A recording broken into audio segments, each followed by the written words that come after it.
I used to think the most humiliating thing that could happen to a man at a party was being the only one who didn't realize he was the punchline. I was wrong. It turned out the most humiliating thing was sitting 3 feet away from your wife while she announced to a room full of half-drunk adults that she did not love you anymore, and then smiled like she had just shared a charming little anecdote about switching to almond milk. But I am getting ahead of myself. My name is Dean. I was 36 years old, employed, mortgage-paying, gym-going, tax-filing, grill-owning, and, until recently, stupid enough to believe that when your wife says, "I'm just tired," she might actually mean tired. In my defense, married men are trained like lab dogs to ignore obvious danger signs. Wife gets colder? She is stressed. Wife laughs at her phone and tilts it away from you? Probably a meme. Wife starts dressing better for book club than she did for your anniversary dinner? Personal growth. My wife, Vanessa, had always been the kind of woman who could walk into a room and make every other woman adjust something on herself. Hair, blouse, posture, attitude, personality.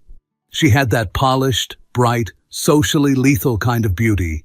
When we first met, I thought that edge was confidence.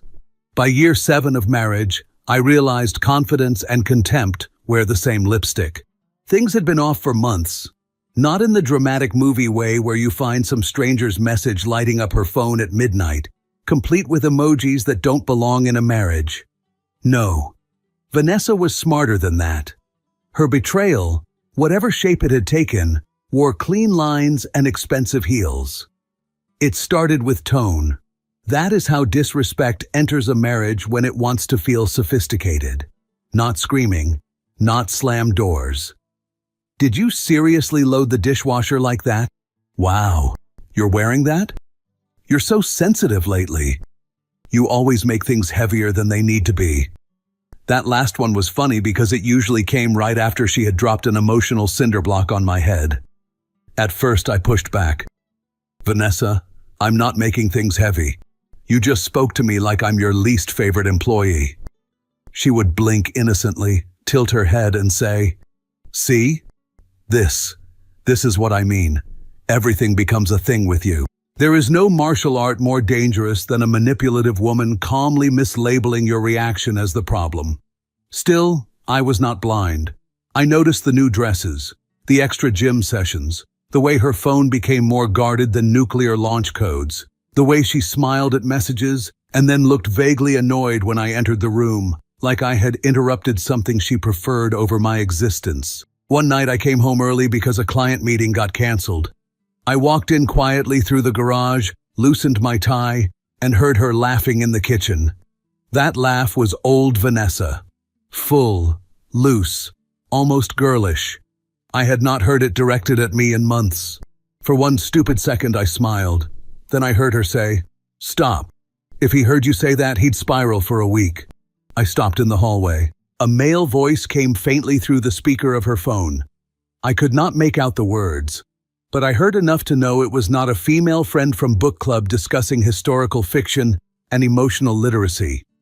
Then she laughed again. "Please," she said. "He notices less than you think." Now, that one sat in my chest like a brick. Not because it hurt, because it clarified. There is a beautiful moment in every man's life when confusion dies and gets replaced by focus. I stepped into the kitchen. Vanessa turned so fast you would have thought I had kicked open the door wearing a SWAT vest. "Hey," I said. She ended the call so quickly it was practically a confession. "Dean, you're home early." No kidding. I was under the impression this was also my house. She forced a smile. "I was talking to Maya." "Interesting. Maya sounds like she hit puberty late." She gave me that look. That offended, superior look women like her use when they know you are right, but need you to feel crude for saying it out loud. "You're being weird. And you're being sloppy. Big week for both of us." She crossed her arms. "It was a work call. Then congratulations to your company on hiring the flirtiest accountant in North America." That was the moment I stopped trying to save the marriage and started studying the exit routes. After that, I did not confront her again. Not because I was scared, Because I am not stupid enough to interrupt a liar while she is still building the lie. If you wait, they decorate it. Add lighting, pillows. And Vanessa loved decorating narratives. So I watched. I noticed she began using phrases like, "I need space," and "I'm trying to reconnect with myself," which in my experience often means, I want to behave selfishly and still be described as brave. The best part was that she thought she was subtle. One evening, she came downstairs in a black dress that looked like it had been engineered by a committee of dangerous men and asked, "Do I look okay?" I looked up from my laptop. If a woman who looks like that asks whether she looks okay, she is not seeking feedback. She is gathering worship. "You look like a lawsuit," I said. She smirked despite herself. "So that's a yes." "What's the occasion?" "Jenna's birthday dinner. I told you." No, she had not told me. Vanessa believed mentioning something vaguely in my direction while scrolling Instagram counted as communication. "Right," I said. "Jenna, the woman who has celebrated turning 34 4 times. She's 32. Then she needs to stop living like a divorced yacht broker." Vanessa rolled her eyes, grabbed her purse, and headed to the door. "Then why does it feel like you're going to a casting, not a birthday?" I said. She turned slowly. "What is wrong with you lately?"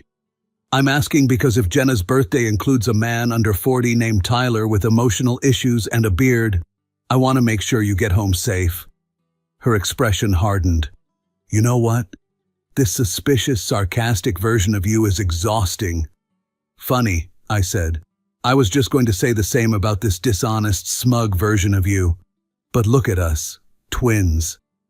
She left without another word. I watched from the front window as a black SUV pulled up at the curb 5 minutes later, and she got in. I did not chase the car. I did not call 10 times. I did not send some pathetic paragraph asking her to just be honest. Men who beg for truth from someone enjoying deception are basically asking a pickpocket to check their pockets one more time. Instead, I took a picture of the SUV, got the plate, and sent it to my friend Nate.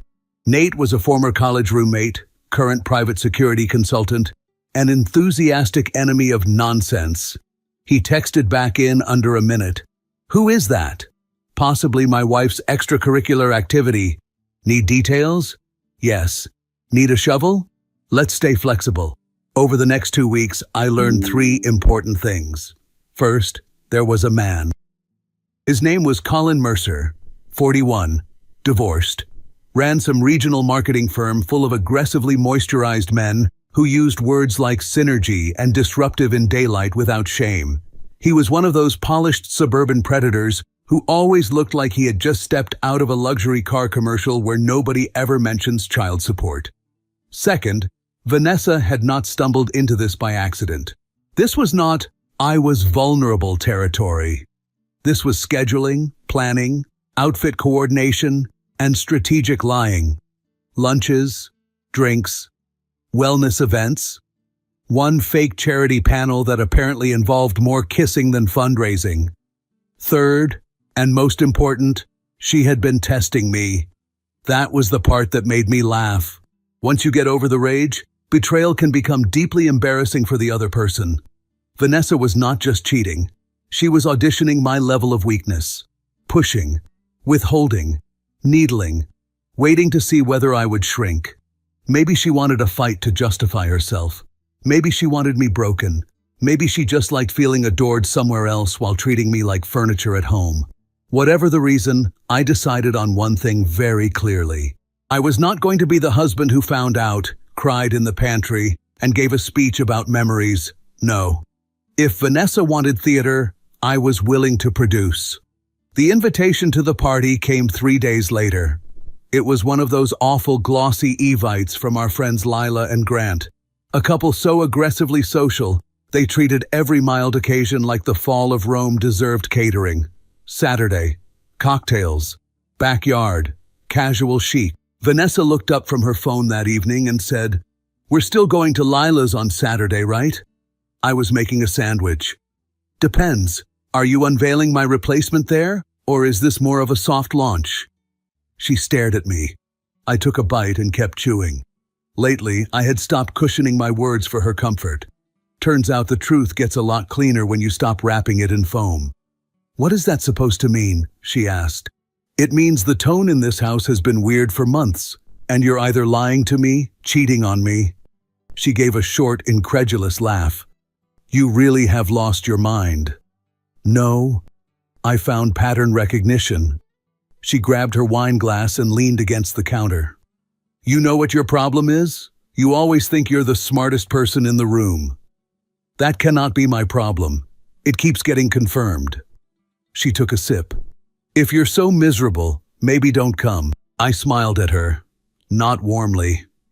"Oh, I'm coming." Saturday arrived warm and clear, the kind of spring evening that tricks people into thinking their bad decisions will photograph beautifully. Vanessa took forever getting ready, which was perfect because it gave me time to admire the machinery of arrogance. The hair, the makeup, the earrings, the pale silk blouse, the fitted cream trousers. She dressed like a woman expecting to be looked at and agreed with. I wore dark jeans, a fitted charcoal button-down, and the expression of a man who had already read the ending. When she came downstairs, she paused. "You changed your beard." "Trimmed it." "It looks good." "Thanks," I said. "I figured if my marriage is dying, I might as well look expensive." She narrowed her eyes. "You've been acting very strange. And you've been acting like your phone should be buried with military honors." She scoffed and grabbed her purse. "Please do not embarrass me tonight." I opened the door for her. "Vanessa, if you end up embarrassed tonight, I assure you it will be because of your own hard work." Grant greeted us at the gate with a drink in each hand and the flushed enthusiasm of a man 3 bourbons ahead of his own personality. "Dean, Vanessa, there they are." Grant pulled me into a side hug strong enough to qualify as regional wrestling. Vanessa got an air kiss and a compliment about how amazing she looked, which she accepted like tribute. Inside the backyard, the usual crowd had assembled.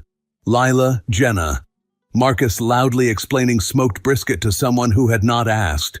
2 new couples no one actually knew that well, but who had somehow been added to the social bloodstream. And then there was Colin. He stood near the bar setup in a navy blazer, laughing at something one of the women said, all polished teeth and easy confidence. The kind of man who looked like he had opinions about cufflinks and emotionally unavailable fathers. He saw Vanessa before he saw me. That was interesting. Then he looked at me and smiled like we had met once at a fundraiser for dishonest haircuts. Grant clapped me on the shoulder. "You know Colin, right? Colin Mercer. He and Vanessa crossed paths on that city arts board thing." I looked at Colin. He extended a hand. "Dean, good to see you." His grip was firm, practiced. The handshake of a man who thinks eye contact can erase misconduct. I shook once and let go. "Likewise," I said. "Always nice to meet the community-minded." Vanessa shot me a look so small, no one else would have noticed it. But I did. That was the fun part about being underestimated. People stopped hiding their tells. For the first hour, I played nice. Better than nice, actually. I was charming, relaxed, funny. I made Lila laugh twice, helped Grant rescue a tray of sliders from his own drunk coordination, and had a 10-minute conversation with Jenna's husband about motorcycles that contained more honesty than my marriage had seen all year. Vanessa kept glancing at me like I was a bomb with unexpectedly elegant shoes. Every now and then, I caught her and Colin orbiting too close, not touching. They were smarter than that in public. But there is a body language between 2 guilty people that feels almost magnetic. The eye contact that lingers one breath too long. The fake casualness so deliberate it becomes suspicious. At one point, Lila came up beside me while I was opening another beer. "You two okay?" she asked quietly. I looked at her. "Why?" She hesitated. "Vanessa's been, I don't know, different." That was diplomatic. Lila had always been one of those women who tried to soften bad news so much it arrived pre-upholstered. Different how? She glanced across the yard, where Vanessa was laughing near the fire pit, one hand touching Colin's sleeve for a fraction too long. Lila exhaled through her nose, like she's already somewhere else. I took a sip of beer. That makes two of us. Lila looked at me sharply then, as if she had expected deflection and found a knife instead. Dean, it's fine, I said. Or it will be. And that was the truth. Because by then, I had already moved beyond heartbreak into logistics. The house documents were copied. My separate accounts were ready. A lawyer had reviewed everything. I had screenshots, dates, photos, and enough quiet preparation to survive whatever performance Vanessa thought she was building toward. I just did not know she was going to hand me the perfect moment herself. That came later, after more drinks, when the sky had gone dark and the patio lights made everyone look slightly richer and slightly dumber. Grant, now deep in his role as host philosopher, started one of those dreadful group conversations people have after alcohol loosens the bolts on their dignity. He lifted his glass and said, "Okay, let's do something dangerous." Jenna groaned. "No." "Yes," Grant said. "Absolutely yes. Everybody answers one question." Marcus pointed at him. "Every time you say that, someone almost gets divorced." Grant grinned. "Exactly. That's what makes it interactive." A ripple of laughter moved through the group. Vanessa was sitting across from me by then, one leg crossed, wine glass in hand, looking radiant and just detached enough to be admired by idiots.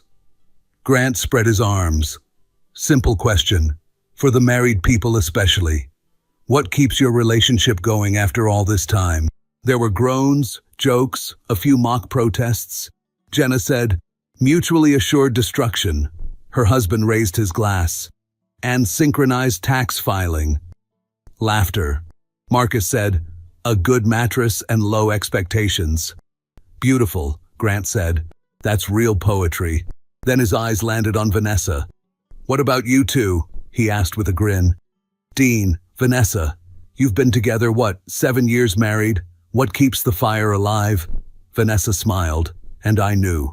Not because I could read minds, because I could read her. That smile was not warm. It was not affectionate. It was not even drunk. It was the smile of someone who had been waiting for a stage and had just been handed a microphone. She took a slow sip of her wine, like she was buying herself half a second to enjoy the attention, then set the glass down and leaned back slightly in her chair. "Honestly?" she said. Grant grinned. "Always a dangerous start." A few people laughed. Vanessa glanced around the group, just enough to make sure everyone was looking at her. She had always known how to hold a room. It was one of the things I used to admire. Now it just felt like watching a magician I already knew was using wires. "Honestly," she repeated, "nothing." The word landed light. Too light. Like she had dropped something sharp but wrapped it in silk. There was a beat. Someone chuckled, assuming it was a joke. Vanessa didn't correct them. She tilted her head, almost thoughtfully, then added, "I mean it. There's no big secret. No spark we're protecting.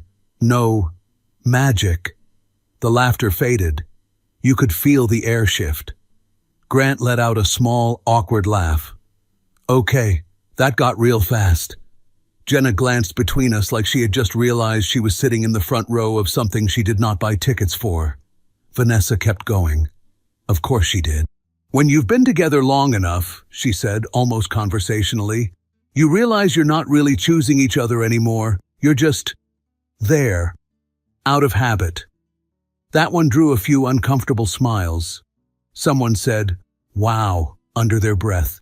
I didn't move. I didn't interrupt. I just watched her, because this was not impulsive. This was curated. This was something she had thought about, rehearsed, maybe even wanted. And now she had an audience. She glanced at me for a split second, checking, measuring, waiting to see if I'd flinch. I didn't give her that. She looked back at the group and shrugged lightly, like she was sharing a mildly controversial opinion about overpriced restaurants. "He's comfortable," she said, nodding slightly in my direction without really looking at me. "Safe. Predictable." A couple of people shifted in their seats. Marcus cleared his throat like he was trying to cough his way out of the conversation. Vanessa smiled again, softer this time. "But love?" she said.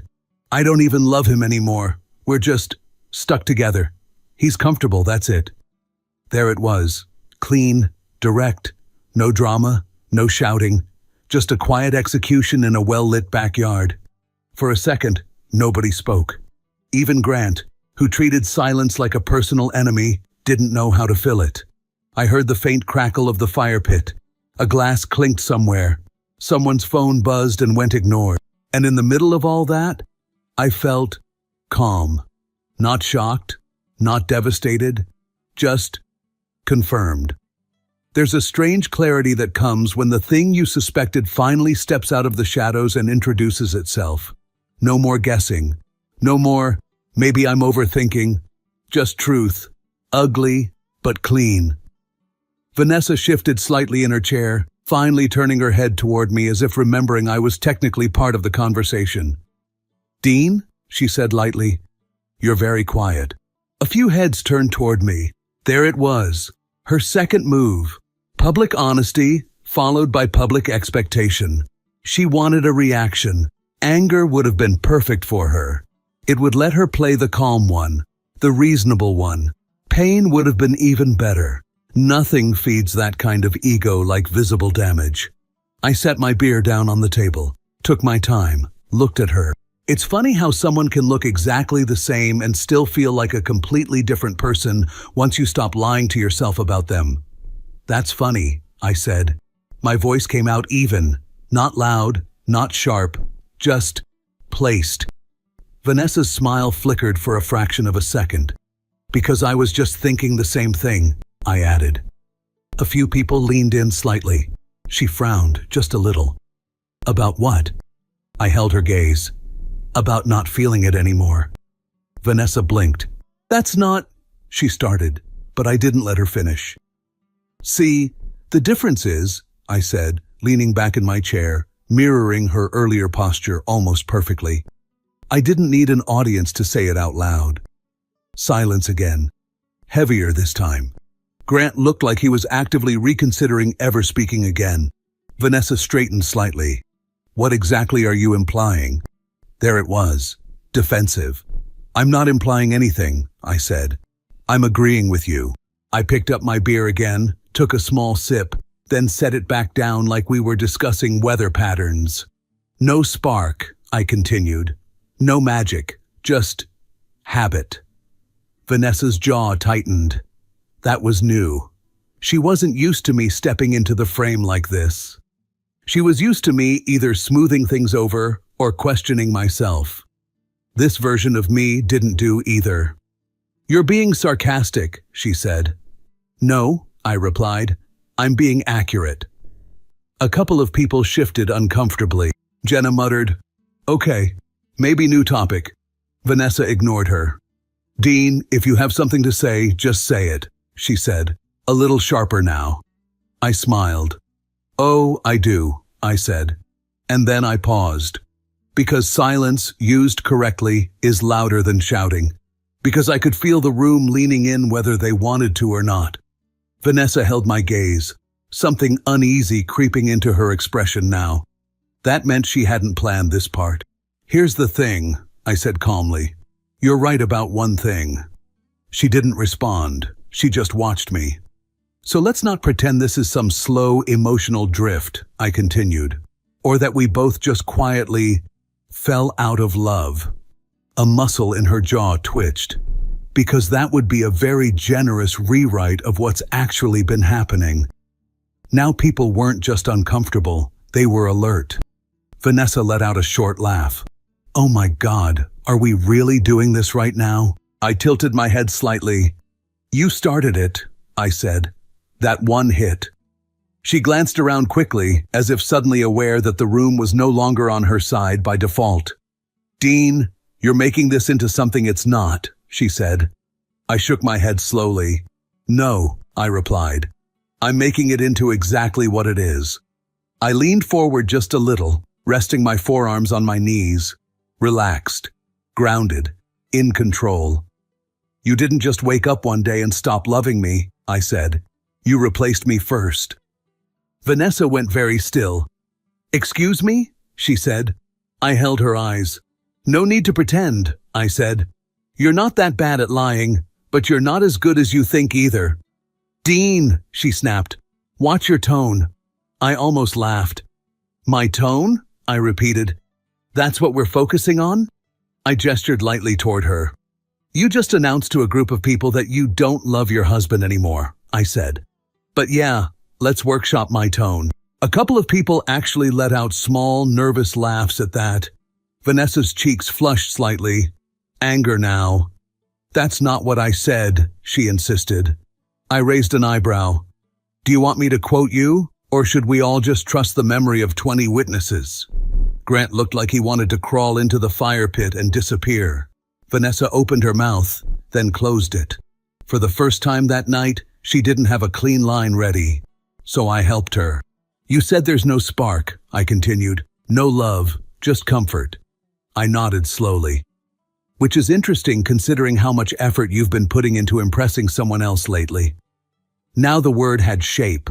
Now the implication had a direction. You could feel the shift ripple through the group. Eyes moved toward Colin. He froze mid-sip, glass halfway to his mouth. Vanessa's head snapped slightly in his direction before she caught herself. Too late. Way too late. And just like that, the wires were visible. Colin didn't move. That was the first mistake. Most men in his position would have laughed it off, made a joke, taken a step back, created distance, anything to blur the lines. Colin just stood there, still, polished, quiet, like he thought composure could outplay reality. Vanessa recovered faster than he did. She straightened in her chair, let out a short, dismissive laugh, and shook her head like I'd just said something mildly ridiculous. "Oh my God," she said. "This is insane." "Is it?" I asked. "Yes," she snapped. "You're literally inventing things because you're, what, feeling insecure? Embarrassed? I don't even know anymore." There it was. Classic move. Deny, diminish, redirect. I nodded slowly. "Right," I said. "So let's go with your version for a second." She folded her arms. "Gladly." I leaned back again, casual. "According to you," I continued, "there's no love left, no spark, nothing worth holding on to." She didn't interrupt this time. "And at the same time," I added, "you've been going out more, dressing better, guarding your phone like it's evidence in a federal case, and somehow, pure coincidence, you've also developed this very specific kind of chemistry with Colin." I didn't even look at him when I said his name. Didn't need to. Heads turned. Eyes shifted. Vanessa's composure cracked just a little. "Stop it," she said sharply. "Stop what?" I asked. "Using names?" "You're embarrassing yourself," she shot back. I smiled. "That's interesting," I said. "Because 5 minutes ago, I was the only one here not talking about our marriage like it's already dead." A couple of people looked down at their drinks. Grant whispered something to Lila that looked a lot like regret. Vanessa leaned forward slightly now, voice lower, tighter. "You don't get to twist this," she said. "You don't get to stand here and act like I'm some villain because I was honest." I tilted my head. "Honest?" I repeated. "That's what we're calling it now?" "Yes," she said. "I said how I feel." "No," I said calmly. "You said what benefits you." She froze for half a second. "See, honesty would have been telling me this months ago," I continued. "Not waiting until there's an audience and a glass of wine in your hand." Her lips pressed into a thin line. "That's not fair." "Neither is outsourcing your emotional life while keeping me around for structure," I replied. That got a reaction. A couple of people shifted harder this time.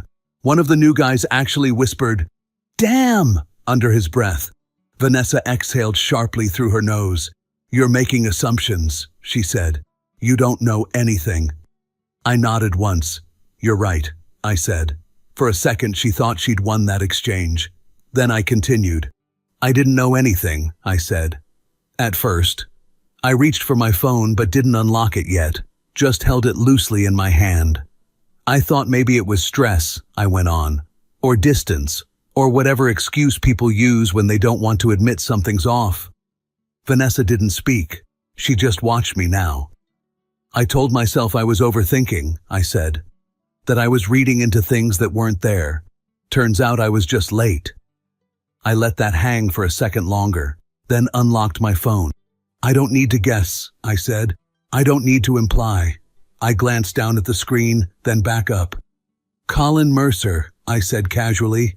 41, divorced, runs a marketing firm and apparently specializes in poor timing. That did it. The room changed. Immediately. Vanessa's face went still. That kind of stillness only shows up when someone realizes the situation just moved out of their control. Colin set his glass down. Dean, Vanessa said quietly, put your phone away. I looked at her.